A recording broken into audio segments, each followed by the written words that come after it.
আজ শ্রাবণ মাসের তৃতীয় সোমবার। গত সপ্তাহে চলে গিয়েছিলাম শান্তিপুরের জলেশ্বর বাবার মন্দিরে, আর আজ গেলাম বীরনগরের ভূতনাথ বাবার মন্দিরে। যদিও এটা আমার বাড়ির কাছে, এটা হচ্ছে নদিয়া জেলার বীরনগরে অবস্থিত। আর মন্দিরটা বহু প্রাচীন যুগের পঞ্চচূড়া বিশিষ্ট। মন্দিরটি দেখতে কিন্তু খুব সুন্দর, আর ভেতরের যে শিবলিঙ্গটি আছে সেটাও কিন্তু বেশ বড় আর খুব জাগ্রত বলেও শুনলাম।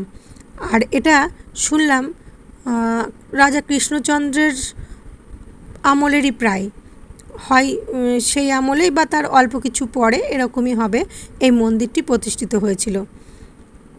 আজকে অবশ্য একটা মন্দিরে যাইনি, দুটো মন্দিরে গিয়েছি, দুটোই আপনাদের সঙ্গে দেখাবো।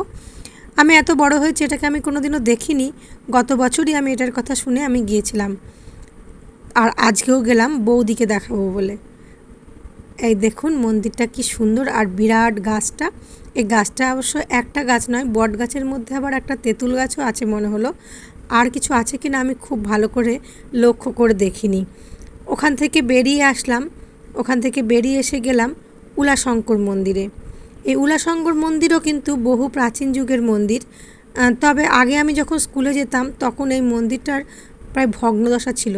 যাই হোক, এখন এই মন্দিরটা কিন্তু বেশ সারিয়ে টারিয়ে সুন্দর করে রং করে সুন্দর লাগছে মন্দিরটা দেখতে। ভেতরের বাবাকেও দর্শন করলাম, এখানেও একটু পুজো দিলাম, পুজো না ঠিক একটু প্রদীপ ধূপ ধরিয়ে দিলাম। এই দেখুন মন্দিরটা খুব সুন্দর দেখতে। যদি আপনারা কেউ আসতে চান, যে পছন্দ করেন মন্দির ঘুরতে, তারা কিন্তু অবশ্যই আসতে পারেন। আর বীরনগরে কিন্তু আরও মন্দির আছে, আমি একে একে সবই দেখাবো।